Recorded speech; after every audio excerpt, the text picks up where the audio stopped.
ఈ మధ్యన భీమవరం దగ్గర ఉన్న తుందూరులో జరిగిన aqua food processing centre land acquisition, aqua food processing industry తాలూకు సమస్యలు వీటి గురించి మాట్లాడడానికి తుందూర్తి గ్రామస్తులను కలవాలని చాలా రోజులుగా ఉంటే కొంతమంది కలిశాను. కానీ ఈరోజు మీడియా ముఖంగా ఇది అందరికీ తెలియజేయాలనే ఉద్దేశంతో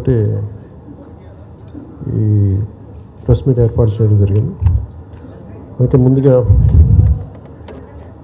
అందరికీ తెలిసేలాగా ముందు విశ్వమానవ వేదిక అధ్యక్షులు శ్రీ మల్లుల సురేష్ గారు ఈ సమస్య గురించి ఒకసారి చెప్తారా? ఒకసారి పశ్చిమ గోదావరి జిల్లా గోదావరి డెల్టాలో ఈరోజు గొంతేరు కాలువ అనేది ఒక విషతుల్యంగా మారుతుందని రైతులంతా కూడా ఆందోళన చెందుతున్నారు. భీమవరం, ఇటు వీరవాసరం, పాలకొల్లు, నరసాపురం, మొగల్తూరు మండలాలు అన్నింటికి కూడా జీవనాధారం, లక్షలాది మందికి జీవనాధారమైన గొంతేరు కాలువ గోదావరి నుంచి వస్తుంది. దాని మీద ఆధారపడి దాదాపు 2 లక్షల మంది ప్రజలు జీవిస్తున్నారు. అలాంటి జీవించే ప్రదేశంలో ఈరోజు Godavari mega aqua food park అనేది నిర్మిస్తున్నారు. దానికి సంబంధించి ఎక్కడ కూడా ప్రజాప్రాయ సేకరణ చేయలేదు. అసలు ఇటుపైన ఫుడ్ ప్రాసెసింగ్ సంబంధించి సింగిల్ విండో స్కీమ్ కింద చెప్పి వాళ్ళ ప్రజాప్రాయ సేకరణ అవసరం లేదని చెప్పి మొత్తం కూడా రైతుల అభిప్రాయాలు తీసుకోకుండా మొత్తం అందరూ కూడా ఈరోజు రైతులంతా కూడా ఇక్కడికి వచ్చారు. అందరూ సంతకాలు, పోచరీ సంతకాలు తీసుకుని వాళ్ళందరూ కూడా రొయ్యల చెరువులు, చేపల చెరువులు తవ్వుకుంటామని చెప్పి వాళ్ళందరి దగ్గర నుంచి ఫ్యాక్టరీ అనే పేరు చెప్పకుండా మొత్తం అందరి దగ్గర నుంచి భూములు తీసుకుని పోచరీ సంతకాలతో ఫ్యాక్టరీ కడుతున్నారు. ఇదేమని అందరూ కూడా అడుగుతుంటే 144 సెక్షన్లు అమలు చేసి చిన్న చిన్న పిల్లల మీద హత్యా నేరాలు, ఆడవాళ్ళ మీద, మహిళలని కూడా చూడకుండా చదువుకునే కుర్రాళ్ళ మీద, రైతుల మీద, అన్నం పెట్టే రైతులు అందరి మీద కూడా ఈరోజు మొత్తం అందరూ కూడా చాలా హత్యా నేరాల కింద అనేక కేసులు నమోదు చేసి దీనికి ఎవరైతే సహకరిస్తున్నారో వాళ్ళందరి మీద కేసులు నమోదు చేసి జైలుకు పంపిస్తున్నారు. ఈరోజు ఒక ఎద్దు ఏడ్చిన వ్యవసాయం, తర్వాత రైతు కన్నీరు కాస్త రాజ్యం కూడా సుభిక్షంగా ఉండదంటారు. ఈరోజు అందరికీ అన్నం పెట్టే గోదావరి జిల్లాలో రైతులందరూ కూడా ఈరోజు ఒక విలపిస్తున్నారు. దీనికి సంబంధించి అక్కడ రాజకీయ పక్షాల నాయకులు అందరూ కూడా చెప్పుకుందామని అందరి దగ్గర తిరిగారు. అన్ని పార్టీల నాయకుల దగ్గర వెళ్ళినా కూడా ఎక్కడ కూడా ఎవరు కూడా రైతులు కూడా పట్టించుకోవట్లేదు. ఒక యువత అంతా కూడా దీని మీద మాట్లాడదామంటే అందరూ కూడా చదువుకునే యూత్ మీద అందరి మీద కూడా కేసులు నమోదు చేస్తున్నారు. దీనికి సంబంధించి మొత్తం 2.5 ఏళ్లుగా ఈ ఉద్యమం సాగుతుంది. మొత్తం కూడా 50,000 మంది మత్స్యకారులు, మొగల్తూరు మండలంలో 50,000 మంది మత్స్యకారులు దీని మీద ఆధారపడ్డారు. వాళ్ళందరూ కూడా ఒక తెలుగుగా వ్యవసాయాలు, తెలుగుగా ఒక వ్యాపారాలు వాళ్ళు కూడా చేయలేరు. మత్స్యకారులు అలాంటి వ్యక్తులు అంతా కూడా చేపలు పట్టుకుని బతుకుతుంటే వాళ్ళందరూ కూడా ఈరోజు ఈ గొంతేరకాల విషయంగా మారిపోతుంది. ఈరోజు గోదావరి మెగా ఆక్వా ఫుడ్ సంబంధించి ఆనంద గ్రూప్ సంస్థలకు సంబంధించి ఇప్పటికే ఒక నల్లంవారి తోట మొగల్తూరు మండలం ఉంది. అక్కడ ఒక 2 ఎకరాల విస్తీర్ణంలో ఉన్న ఆ ఫ్యాక్టరీ ఈరోజు మొత్తం కూడా ఒక విషతుల్యంగా మొత్తం కూడా గొంతేరులో వదులుతుంటే దాదాపు 25 గ్రామాలు, 30 గ్రామాల మత్స్యకారులు అందరూ కూడా రోడ్డును పడ్డారు. ఈరోజు మొత్తం వ్యవసాయాలు చేసుకునే వాళ్ళు అందరూ కూడా మొత్తం రైతులంతా కూడా ఈరోజు వచ్చారు. వాళ్ళందరూ కూడా మొత్తం పంటలు పండి అందరూ కూడా విదేశాలకు వెళ్ళి వాళ్ళందరూ కూడా ఒక పంటలు పండి ఒక సుభిక్షంగా జీవిస్తుంటే 2 లక్షల మంది ఉపాధిని గండి కొట్టేలాగా వాళ్ళందరూ కూడా జీవిస్తున్న గొంతేరు కాలంలోనే కేవలం 2,000 మందికి ఉపాధి చూపిస్తాం, పరోక్షంగా మరో 3,000 మందికి చూపిస్తాం అని చెప్పి మొత్తం ఒక 5,000 మంది పేరు చెప్పి 2 లక్షల మంది బతుకులు నాశనం చేస్తుంటే ఇది మాకు ఇంకా ఎవరు ఉన్నారు? దీనికి సంబంధించి మేము జనసేన అధినేత పవన్ కళ్యాణ్ గారు ఖచ్చితంగా ప్రశ్నిస్తారో, దీనికి సంబంధించి ఆయన మాత్రమే న్యాయం చేయగలరని మేము కొన్ని రోజుల నుంచి కూడా 2.5 ఏళ్ళ నుంచి ఉద్యమం జరుగుతుంటే ఎక్కడ కూడా ప్రభుత్వాలు పట్టించుకోకపోతుంటే మేమంతా కూడా పవన్ కళ్యాణ్ గారిని ఆశ్రయించి మొత్తం కూడా ఆయన దగ్గర దృష్టి తీసుకొచ్చి రైతులంతా కూడా ఇక్కడ కలిసాం. ఇదంతా కూడా అందరూ కూడా ఈరోజు ఆరేటి సత్యవతి గారు అనే ఆవిడ ఒక తణుకు సబ్ జైల్లో ఉంది. ఆవిడ మీద హత్యా నేరం మోపారు. అదేవిధంగా వాళ్ళ అబ్బాయి ఆరేటి వాసు మీద హత్యా నేరం మోపి నరసాపురం సబ్ జైల్లో పెట్టారు. వాళ్ళ తండ్రి ఈరోజు క్యాన్సర్తో బాధపడుతున్నాడు. అందరూ అలాంటి పరిస్థితులు ఈరోజు ఇంటి పక్కన ఉన్న వాళ్ళు ఇంటి పక్కకి వెళ్తే 144 సెక్షన్ అనే కేసులు నమోదు చేస్తున్నారు. ఎంత ఒక తీవ్ర స్థాయి ఎలా ఉందంటే ఒక వ్యవసాయం చేసుకునే వాళ్ళు అందరూ కూడా ఈరోజు రాత్రిపూట బ్యాటరీ లైట్లు వేసుకుని పురుగు మందులు కొట్టి వ్యవసాయం చేసుకుని దుర్భర పరిస్థితుల్లో ఈరోజు ఉన్నారు. ఒక బహిర్భూమికి వెళ్ళి వాళ్ళ దగ్గర కూడా ఆధార్ కార్డు లేకపోతే అరెస్ట్ చేసే పరిస్థితి ఉంది సార్. దీనికి సంబంధించి మీరు మాత్రమే న్యాయం చేయగలరు.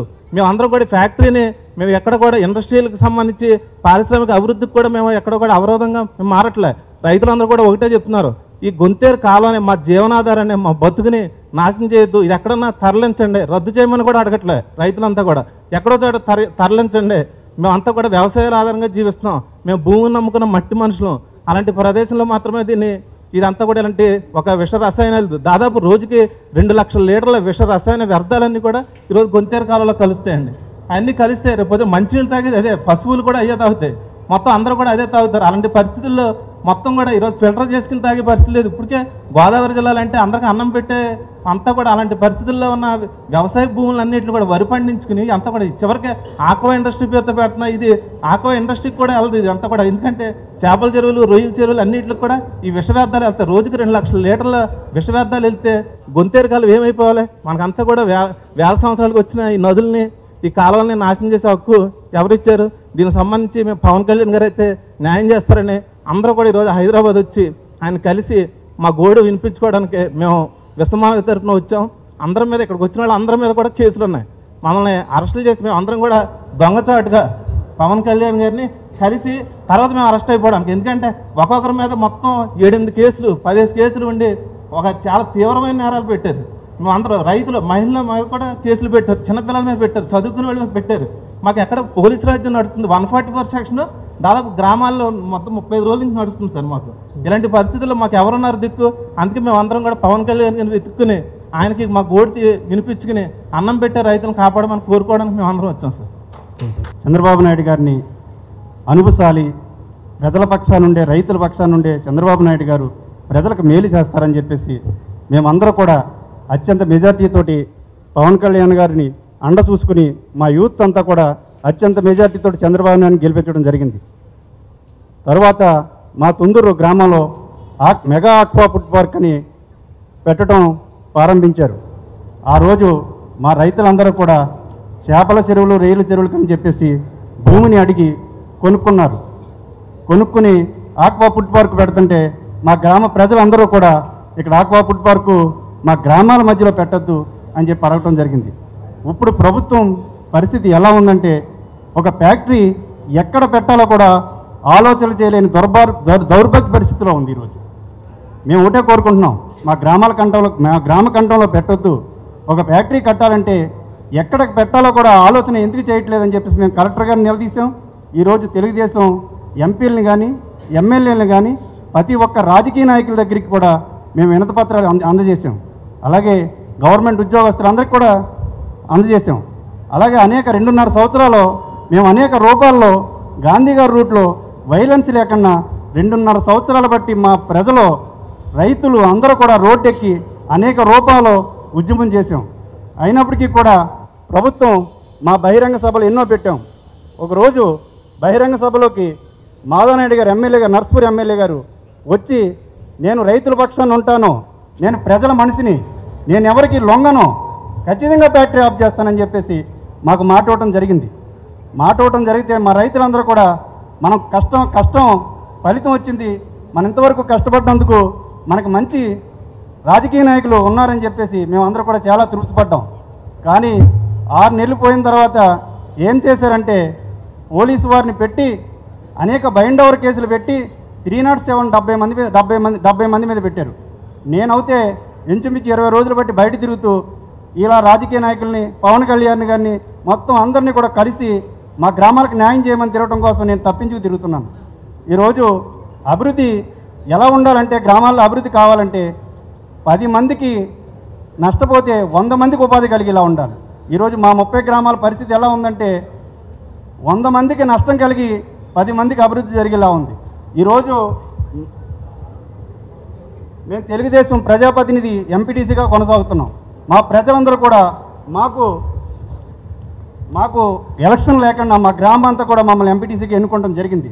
ఈరోజు అధికారం పార్టీ చేసిన విధానాన్ని తప్పుపడుతూ మా గ్రామ ప్రజల పక్షాన నేను నిలబడ్డాను. ఈరోజు ప్రజలు తలుసుకుంటే పదవులు ఎప్పుడైనా వస్తాయి, అంతేగాని ప్రజలు తలుసుకోకపోతే ఏ పదవి రాదు. మా గ్రామాల మధ్యలో కనీసం ఈరోజు 68 ఎకరాల పొలం కొని 2.5 సంవత్సరాల బట్టి మా ప్రజలను ఇసికించేసి నేను అక్కడే ఫ్యాక్టరీ పెడతాను, ఏమైనా సరే నేను తగ్గననే ఆలోచన ఆయనకే ఉంటే మేము అక్కడ పుట్టి అక్కడ పెరిగి మా గ్రామాల వల్ల ఈ వాటర్ కలుషితమైపోయి పంట పొలాల్లోకి వెళ్ళటం వల్ల పంట దిగుబడులు కూడా తగ్గిపోయి మా రైతులు రాజధాని కూలీల కింద మారిపోవాల్సి వస్తుంది. మా గ్రామాల్లో పెట్టొద్దు, మీకు వేలాది ఎకరాలు అనేకమైన చోట పల్ల భూములు ఉన్నాయి, అక్కడికి మార్చుకోండి అయ్యా అని చెప్పేసి మేము చెప్తున్నా. కానీ అక్కడ ఎలా ఉందంటే మేము ఇక్కడ అధికారంలో ఉన్నాం, మాకు పోలీసు బలగం ఉంది, మాకు రాజకీయ నాయకులు ఉన్నారు, మేము ఇక్కడే వచ్చిపోతాం, మీరు భరించాలనే పరిస్థితుల్లో ఈరోజు యాజమాన్యం ఉంది. 2.5 సంవత్సరాలు బట్టి ఈరోజు ఇవాళ మా మగవాళ్ళందరూ కూడా బయటికి వెళ్ళిపోయినా మా మహిళలందరూ కూడా ఈ ఉద్యమాన్ని కొనసాగుతున్నారు. ఈరోజు 307 కేసు పెట్టాలంటే మా గ్రామంలో ఎవరైనా సరే మారణాయుధాలు ఉపయోగించారా? ఈరోజు రైతులు మేమేదన్నా తప్పు చేస్తే మాకు మేము సరెండర్ అయిపోతాం. కానీ ఇవాళ ఓటర్ లిస్ట్ పట్టుకుని కేసులు పెట్టి ప్రజలను భయాందోళన చేయటం మేము జీర్ణించుకోలేకపోతున్నాం. అంతేకాదు ఈరోజు ఆడవాళ్ళు అందరూ కూడా ఈరోజు మగవాళ్ళు ఎవరు బయట లేరు. ఈరోజు మా గ్రామంలో 7గురిని సబ్ జైల్లో పెట్టారు. ఈ రోజుకి 40 రోజులైంది. ఆరేటి వాసు, సముద్రాల వెంకటేశ్వరరావు, ముచ్చర్ల త్రిమూర్తులు, బెల్లపు సుబ్రహ్మణ్యం, కోయ మహేష్, పాలిపర్తి ప్రసాదరావు, ఆరేటి సత్యవతి, ఇలాగా ఆరేటి సత్యవతి గారు అంటే ఆడావిడి. ఈరోజు ఆడావిడి మారణాయుధాలతోటి అటెంప్ట్ మర్డర్ చేసిందా? ఈరోజు 70 మంది అటెంప్ట్ మర్డర్ కేసు ఉంది. ఒక ఆడావిడే దొరికిందా? ఇంకా గ్రామంలో ప్రజలు లేరా?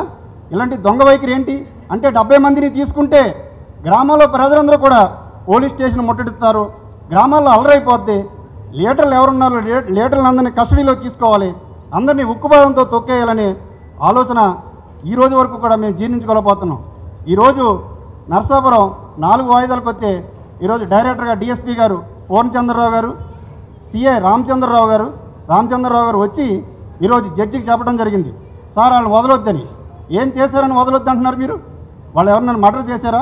మీ ఆస్తులు నష్టం చేశారా? ప్రాణ నష్టం చేశారా? ఈరోజు బెయిల్ కూడా ఈరోజు సస్పెండ్ చేయడం జరిగింది. మరి ఇలాంటి చేసి మీకే ఈరోజు మా గాలి కానీ నీరు కానీ మా భూములు కానీ కలుషితం చేయొద్దంటే మీకే అంత పట్టుదల ఉంటే మాకెంత పట్టుదల ఉండాలి?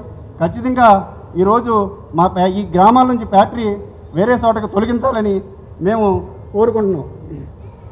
నా పేరు సత్యవాణి అండి. నేను కంసాల బేతపూడి నుంచి వచ్చాను. మేము గత 2 సంవత్సరాలన్నర నుంచి ఈ ఫ్యాక్టరీ వద్దని పోరాటం చేస్తున్నామండి. వద్దు అనడానికి కారణం కూడా మా గ్రామాలేమి అభివృద్ధిలో లేని గ్రామాలు కాదండి. మా దగ్గర చెరువులు కాని పొలాలు కొని చెరువులు కొని 2 పంటలు పండే పొలాలండి మావి. ఏమి సాగు దిగుబడి ఎక్కువ ఉన్న పొలాలేనండి. కానీ అది ఫ్యాక్టరీ కని చెప్పకుండా చెరువులు కనుక్కొని ఈ రోజున ఫ్యాక్టరీ కట్టి మమ్మల్ని బాధ పెడుతున్నారండి. ఎందుకు ఇలా కడుతున్నారని చెప్పి మా మగవాళ్ళు ప్రశ్నించినందుకు మా మగవాళ్ళందరినీ పోలీస్ స్టేషన్లో చాలామందికి పెట్టారు. పైగా ఆడవాళ్ళని కూడా చూడకుండా మా మీద బైండ్ ఓవర్ కేసులు, వాంటెడ్ కేసులు, ఆ పేర్లు చెప్పడానికి కూడా రావట్లేదండి. అనేకమైన కేసులు పెట్టి మమ్మల్ని బాధ పెడుతున్నారండి. ఇప్పటికి 35 రోజులైందండి. మా ఊళ్ళో మగవాళ్ళంటూ లేకుండా బయట తిరుగుతున్నారండి. మా మగవాళ్ళ కోసం మేము ఆడవాళ్ళం అయ్యుండి పోరాడుతున్నామండి. నరసాపురంలో ఇలా మా మగవాళ్ళని ఎందుకు అరెస్ట్ చేశారని చెప్పి అందరూ ఆడవాళ్ళం వెళ్తే పొద్దునుండి సాయంకాలం దాకా మమ్మల్ని నరసాపురం పోలీస్ స్టేషన్లో పెట్టారండి ఆడవాళ్ళని. కనీసం ఆడవాళ్ళని మర్యాద కూడా లేకుండా అసభ్యంగా మాట్లాడుతున్నారండి పోలీసులు. ఇలా మల్లెల సురేష్ గారి దగ్గర ఎవరో ఇలా చెప్పుకుంటే మంచిదంటే ఆయన దగ్గరికి వెళితే ఆ రోజు పాలకొల్లులో స్టేషన్లో కూడా మమ్మల్ని పెట్టారండి. ఇది ప్రజల రాజ్యమా పోలీసుల రాజ్యమా? ఏం చేయాలో మాకు అర్థం కావట్లేదండి. మా గోడు ప్రతి నాయకుడికి చెప్పుకున్నాం, ప్రతి ఎమ్మెల్యేలకి, ఎంపీలకి, మంత్రులకి, ప్రతి ప్రజాప్రతినిధులకి చెప్పుకున్నామండి. ఆఖరికి అన్ని రోజుల నుంచి ప్రయత్నం చేస్తే ఈ రోజున పవన్ కళ్యాణ్ గారికి చెప్పుకునే అవకాశం వచ్చిందని చాలా ఎంతో బాధతో ఇక్కడికి వచ్చి మా బాధను ఆయనకి విన్నవించుకుంటున్నామండి. మీరే మా యందు దయించి మాకు న్యాయం చేయాలని కోరుచున్నామండి. ఈ వివరాలన్నీ మా పెద్దలు చెప్పే ఉంటారండి మీకు. అదండి. ఈ ఫ్యాక్టరీ వలన మాకు ఎన్నో అనర్థాలు జరుగుతాయని అంటున్నారు. మా ఊర్లో పొలాలన్నీ మేము చెరువులు చేసుకుంటామని మా దగ్గర పొలాలు కొని వాళ్ళ చెరువులు చేపల చెరువులు కొని ఈ రోజున మెగాగా ఫుడ్ పార్క్ని పెట్టి మా ఇంట్లో ఉన్న ఆడవాళ్ళని ఎప్పుడు ఇంట్లోంచి బయటికి రాని ఆడవాళ్ళని కూడా ఇంట్లోంచి బయటికి రప్పించి మమ్మల్ని రోడ్డు పాలన చేసిన ఈ రాజకీయ నాయకులకి చెప్పలేదని అంటున్నారు. ప్రెసిడెంట్లకి చెప్పాం, ఎమ్మెల్యేలకి చెప్పాం, ఎంపీలకి, కలెక్టర్లకి చెప్పాము. అందరికీ మా గోడ వినిపించుకున్న ఏ రాజకీయ నాయకుడు కూడా ఇదిగో ఆపుతున్నాం అదిగో ఆపుతున్నాం అని 2.5 సంవత్సరాల నుంచి మాకు ఇదే ప్రాంతంతో ఇలాగే చేస్తున్నారు. మా దౌర్జన్యంతో మీరు అందరూ ఆడవాళ్ళందరూ కొమ్మ కూడుకుని మీ మీటింగ్కి వెళ్తే మీ వెనక నాయకుడు ఎవరున్నారు అని మమ్మల్ని నిలదీసి ఎవరన్నా చెప్పుకోవడానికి వెళ్తుంటే ఆ నాయకులను కూడా అరెస్ట్ చేసి జైల్లో పెడుతున్నారు. ఇప్పటికి ముచ్చర్ల త్రిమూర్తులు, ఆరేటి వాసు, ఆరేటి సత్యవతి గారిని అప్పుడు అరెస్ట్ చేసి 35 రోజులు అయిందండి. ఈ 35 రోజుల్లో వాళ్ళకి సమాధానం అంటూ లేకుండా ఈ రోజు నాడికి సమాధానం ఇదిగో వస్తుంది బెయిల్ అదిగో వస్తుంది బెయిల్ అని 35 రోజుల నుంచి గడుపుతున్నారండి. అలాంటి పరిస్థితి వచ్చింది. ఎక్కడికన్నా వెళ్తుంటే ఆధార్ కార్డు చూపించమంటున్నారు. ఒక రోజు అయితే మెటీరియల్ తీసుకొచ్చే రోజు అయితే 3000 మంది పోలీసులు రప్పించారండి. 3000 మంది పోలీసులు రప్పించి మా గ్రామంలో ఉన్న ప్రజల్ని మమ్మల్ని ఏం చేయమంటారు? ఇంటి గుమ్మం కాడ ఆడవాళ్ళు ఉన్న గుమ్మం కాడ లేడీస్ పోలీసులు అండి, లేడీస్ పోలీసులు కరాటీలతోని మిలిటరీ పోలీసులు అండి ఆక్సిజన్ నింపుతారు. ఏదో సినిమాల్లో చూస్తామండి, అవి నింపి తీసుకొచ్చారండి. ఏంటి వాటర్ ఫాల్ తీసుకొచ్చారండి. అంటే మేము ఈ మెటీరియల్ తీసుకొచ్చిన రోజున అక్కడికి వెళ్ళి ఈ మెటీరియల్ ఆపుతామేమో అన్న భయబంతులతో మా మీద అత్యాచారాలు చేసి ఈ వాటర్ ప్రూఫ్ వేసేసి మమ్మల్ని ఎన్నో బాధలు పెడుతున్నారండి పోలీసులు. ఏమన్నా నలుగురు మాట్లాడుకుంటాకి మాకు స్వచ్ఛత లేదండి. హక్కులు ఉన్నారని అంటున్నారండి మానవ సేవా హక్కులు. వాళ్ళు వస్తున్నారు వీళ్ళు వస్తున్నారు మా విన్నపం వినిపించుకుంటున్నారు, కానీ ఇప్పుడు వరకు మా జనాలకు కానీ మా ప్రజలకు కానీ బెయిల్ అంటూ దొరకలేదండి, న్యాయం జరగలేదండి. మేము ఎవరి దగ్గర చెప్పుకోవడానికి వెళ్తుంటే వాళ్ళకు కూడా అరెస్టులు చేసి పెద్దవాళ్ళందరినీ ముగించేస్తున్నారండి. నమస్తే అండి. మా గోడి మీ పేరెంట్ చెప్పండి. ముచ్చట్ల కనమహాలక్ష్మి అండి, కంసాల పెద్దపొడి. నా పేరు సత్యవాణి అండి. గత వారం రోజులుగా నా దగ్గర వీళ్ళందరూ వస్తున్నా కానీ రకరకాలుగా ప్రతినిధులు వస్తున్నా కానీ ఒకేసారి ఇంతమందిని రైతులందరినీ కలవటం నాకు మొదటిసారి ఇంతమందిని ఈ సమూహాన్ని కలవటం. వాళ్ళు చెప్పగానే నా సందేహాలు ఏమొచ్చినాయంటే మీరు కావాలని అభివృద్ధిని అడ్డుకుంటున్నారా, నేను నిజంగా ఫ్యాక్టరీ అన్ని వేల మందికి ఉద్యోగాలు ఇస్తున్నప్పుడు మీకు అడ్డానికి ఏంటని నేను చెప్తున్నప్పుడు దీని నేపథ్యం ఏంటంటే ముఖ్యంగా ఉభయ గోదావరి జిల్లాలో ముఖ్యంగా ఆంధ్రప్రదేశ్కి రైస్ బాగున్నాయి, మన అన్నం పెట్టే జిల్లాలు అవి. జనరల్గా మనకి ఈ నదులు గోదావరి కృష్ణ వీటన్నిటిని జాగ్రత్తగా చూసుకోవాల్సిన బాధ్యత ఉంది. ఒకవైపు తెలుగుదేశం ప్రభుత్వం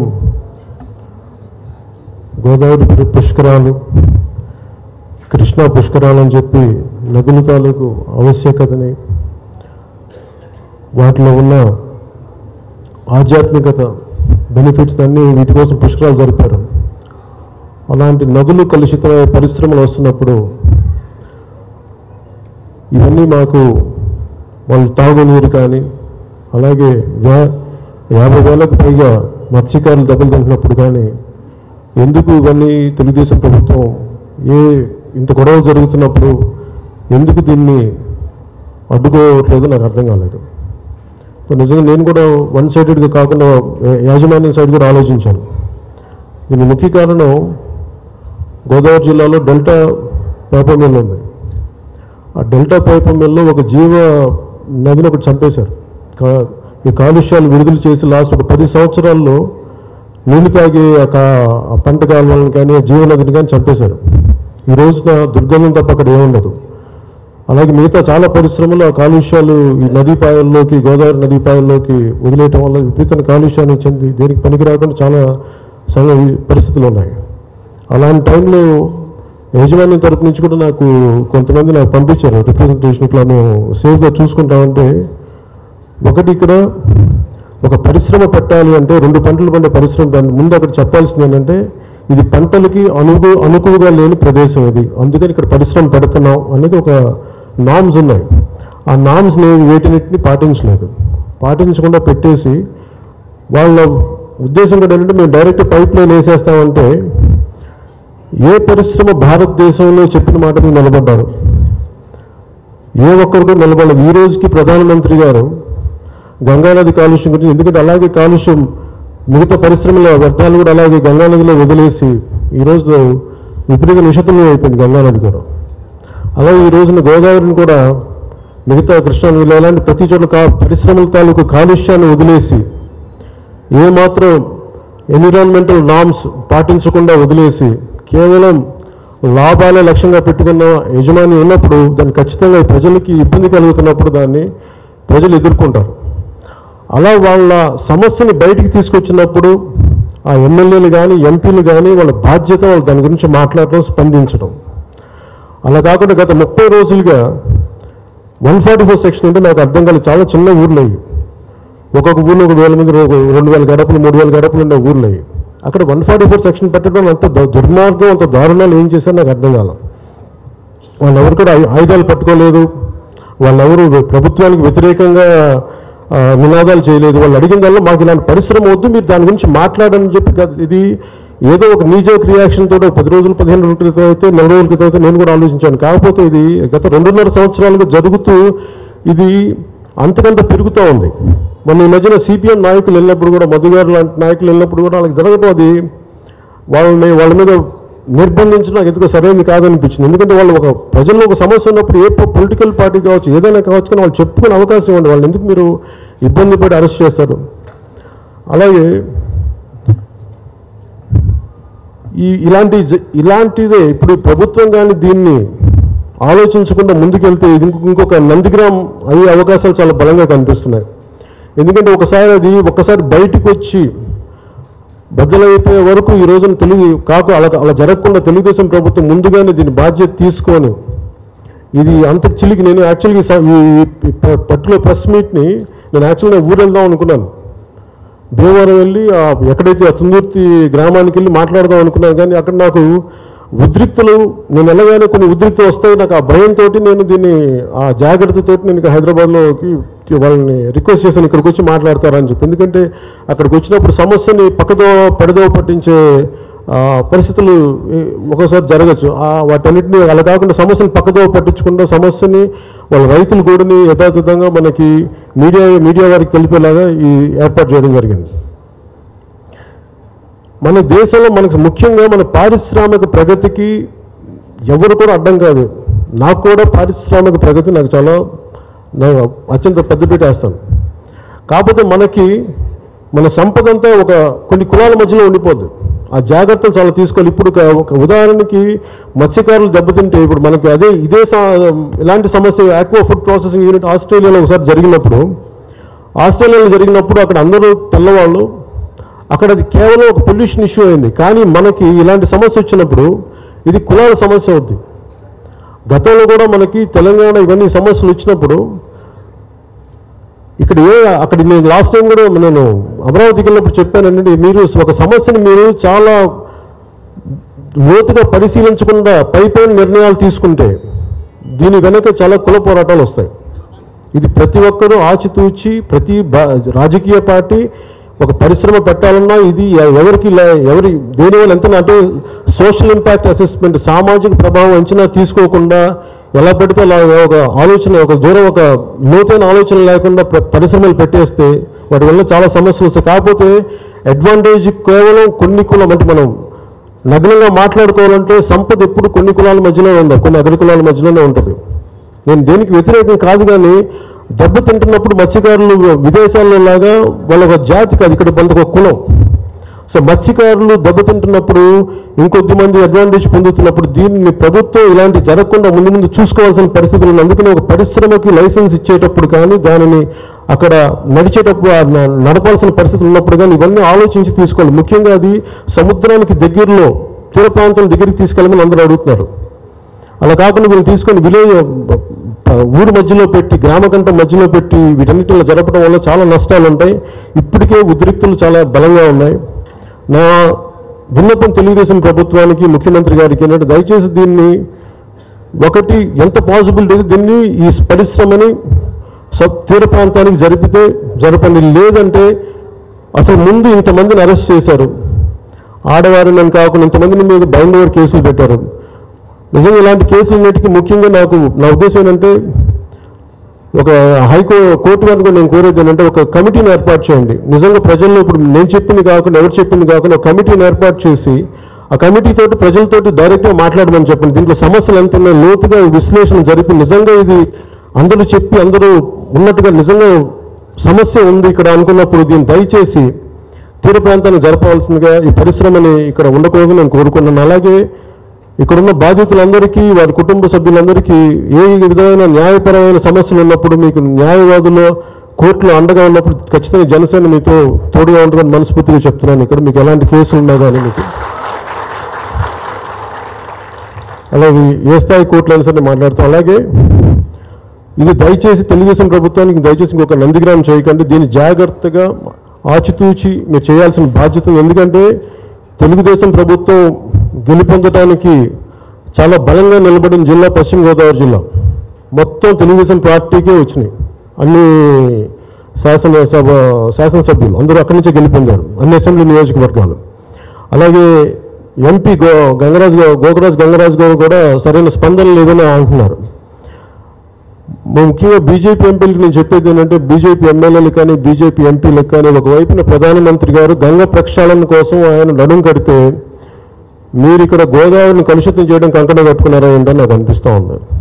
దయచేసి మీరు ఒకసారి మోదీ గారిని ఇదిగా ఇన్స్పిరేషన్గా తీసుకొని దయచేసి ఇలాంటి పరిశ్రమలు పెట్టే పరిస్థితుల్లో ఇక్కడ కాలుష్యం వచ్చే పరిస్థితులు ఉన్నప్పుడు దీన్ని దయచేసి మీ వంతు సహాయంగా ఇది ఇక్కడ ప్రజలకు అండగా నిలబడాలని చెప్పేసి MP Gokaraju BJP MP Gokaraju Gangaraju గారికి, మిగతా తెలుగుదేశం ఎంపీలకి, బీజేపీ ఎమ్మెల్యేలకి, తెలుగుదేశం ఎమ్మెల్యేలకి నేను సభలో ఈ ప్రెస్ మీట్ ముఖంగా నేను కోరుకుంటున్నాను.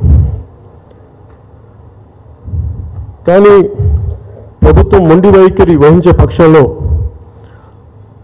నేను ఏ పార్టీలు అయితే కలిసి వస్తాయో వారికి నా మద్దతుతోటి దీన్ని సాధ్యమైనంత శాంతియుతమైన పోరాటం చేయడానికి నేను ప్రజలకి ముఖ్యంగా ఈ గ్రామాల ప్రజలకు మద్దతుగా ఉంటాను. కాకపోతే దీనిని హింసాత్మకంగా ఇట్లాంటి అందుకని జరగకుండా కొంచెం నేను ఒకసారి నా సహనం భరించాల్సి వస్తే, అందుకని దయచేసి మీరు నేను ఏదైనా మాట్లాడుతున్నప్పుడు అది వెనక్కి తీసుకోవడం కాదు కానీ చాలా జాగ్రత్తగా ఆచితూ చేయాల్సి వస్తుంది. కాబట్టి అందుకని మీ సహనంగా కొంచెం ఉండాలని నేను కోరుకున్నాను. కానీ ఇప్పుడు తెలుగుదేశం ప్రభుత్వం దీన్ని వెనక్కి తీసుకోవాల్సిందిగా ఈ పరిశ్రమని, లేదంటే తెలుగుదేశం ప్రభుత్వం దీనిని వెనక్కి తీసుకునే పరిస్థితుల్లో ఇది హైకోర్టు వారు దీని మీద ఒక కమిటీని నియమించి స్వచ్ఛందంగా దీని వెనకలో ఏమేమి జరుగుతుంది లోతుపాతులను పరిశీలించి దీని మీద వారు ఒక ఒపీనియన్ ఇవ్వాల్సిందిగా నేను కోరుకుంటున్నాను. Thank you.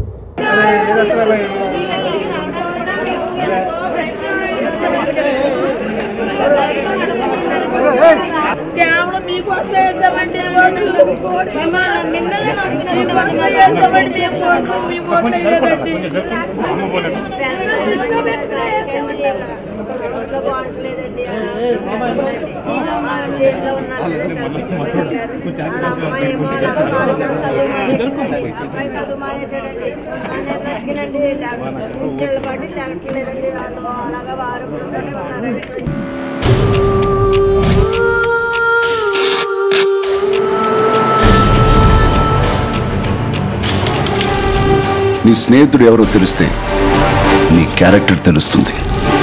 నీ శత్రువు ఎవరో తెలిస్తే నీ కెపాసిటీ తెలుస్తుంది.